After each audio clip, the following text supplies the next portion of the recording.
El Centre Cultural Esportiu Tiana és la segona entitat més antiga del poble. Es va fundar el 1920 amb el nom de Futbol Club Tiana.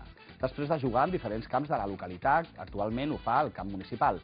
El Club Futbol Tianenc va aconseguir la seva victòria més gran l'any 2000, quan de la mà de l'entrenador Jordi Salgado i amb Rafael Recuero com a president del club, el primer equip del Tiana aconseguia l'ascens a primera regional a 4 jornades del final de la Lliga i amb només 2 derrotes en tot el campionat de Lliga.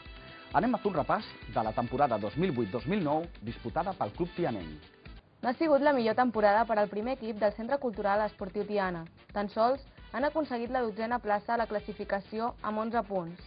Només han aconseguit guanyar de 13 possibles victòries, 3. Hauran de treballar dur si la propera temporada volen ascendir posicions. Cal que tots posin de la seva part i el treball estarà fet. En quant al club en general, esperem que puguin complir els objectius establerts per la pròxima temporada i aconseguir que les diferents categories es mantinguin o ascendeixin.